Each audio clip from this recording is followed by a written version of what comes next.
merci d'avoir cliqué sur la vidéo. N'hésitez pas à prendre une boisson chaude ou une boisson fraîche afin de profiter de ce moment de détente. Les 7 retenues pour le programme Bricklink Designer ont été dévoilées hier soir sur YouTube en direct. Là, je les reprends avec vous et je vais vous les montrer et vous expliquer les différentes infos qu'on a dessus. 7 ont été choisis, ont été dévoilés. Ils vont rentrer dans la période d'affinage, où ça va être un affinage entre l'équipe de Bricklink et les designers eux-mêmes. Et cette période, elle va s'étaler jusqu'au 4 janvier 2027. D'accord. Suite à cette période du 4 janvier 2027, courant février 2027, il y aura la période de financement participatif. Si les 7 ils dépassent les 3000 précommandes, ils seront produits. D'accord, dans la limite de 30 000, si je ne dis pas de bêtises. Après, il y aura livraison, donc production et livraison à partir de juillet 2027. Donc c'est quelque chose qui met très longtemps à se réaliser. Ça montre bien quand même la qualité souhaitée. On retrouve des emballages super sympas et c'est des sets qui sont considérés comme des Lego officiels. Par contre, pendant la période d'affinage entre les designers et puis l'équipe de Bricklink, au final, il y aura moins de changements que sur les quand ça fait partie du programme Lego ID. Si vous voulez un peu plus d'informations sur le programme Lego ID et sur le programme de designer de Bricklink, n'hésitez pas à le dire en commentaire, je vous ferai un petit truc là-dessus. Passons maintenant aux 5 potentiels sets qui traitent de différents univers assez chers à la communauté affole. Par contre, tout ce qui va être information sur le nombre de pièces, sur le nombre de stickers, sur le nombre de figurines, quand je les ai, parce que je ne les ai pas pour tous, il ne faut pas prendre ça de manière sûre.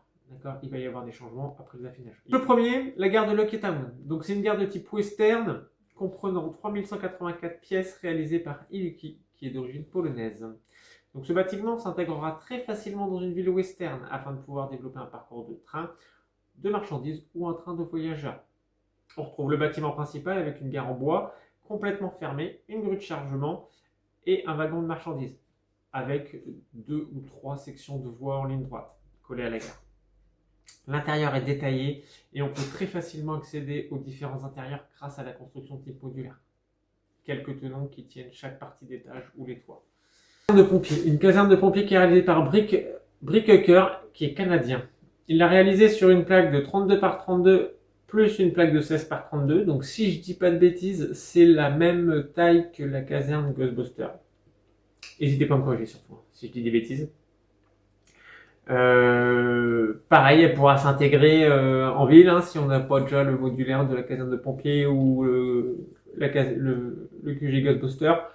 Et ben ça fait une caserne de pompiers, donc les habitants des villes Lego ils seront protégés contre les incendies. Sachant que les pompiers dans cette caserne ils sont équipés d'un camion vintage.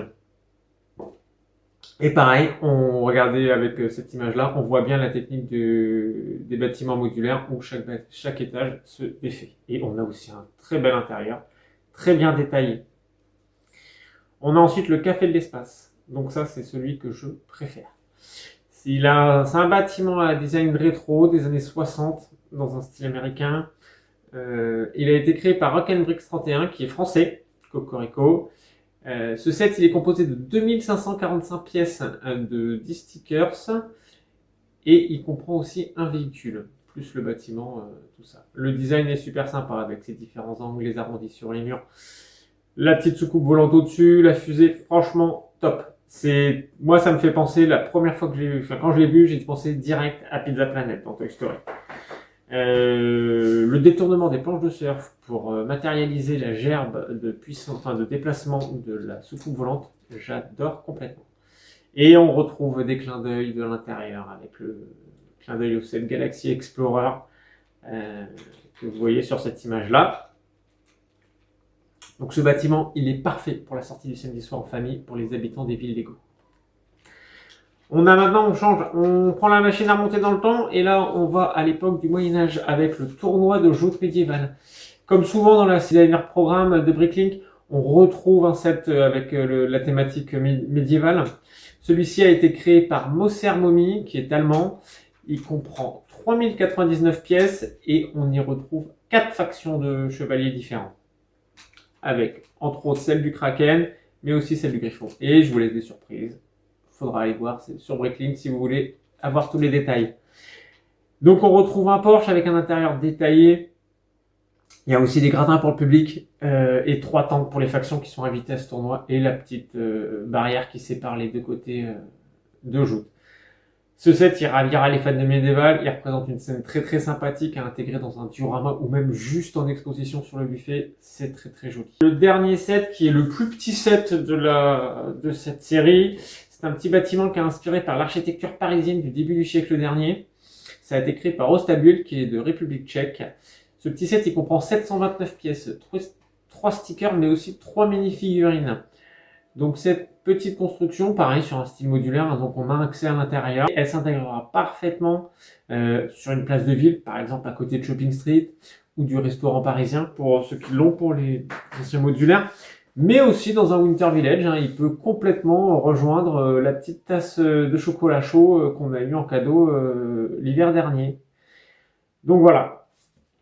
Voilà pour les 5 sets qui ont été dévoilés hier soir. Vous retrouverez dans la description là, des liens par rapport à certains des sets où les designers eux-mêmes ont fait des vidéos de présentation. Donc comme ça, vous pourrez aller voir plus en détail. Sur le site de Bricklink, il y a bien plus de photos sur chaque set. Si vous voulez aller voir, n'hésitez pas. Moi, pour ma part, je vais sûrement opter pour prendre le café de l'espace. Si vous, il y en a un qui vous fait craquer, ben dites-moi. Et puis de toute façon, je referai une vidéo déjà pour les changements de période quand ce sera dévoilé et aussi quand est-ce qu'on pourra les précommander. Et en tout cas, j'espère que cette vidéo de présentation vous a plu. Merci d'avoir regardé jusqu'au bout. Je vous fais des bisous et puis je vous souhaite un bon week-end.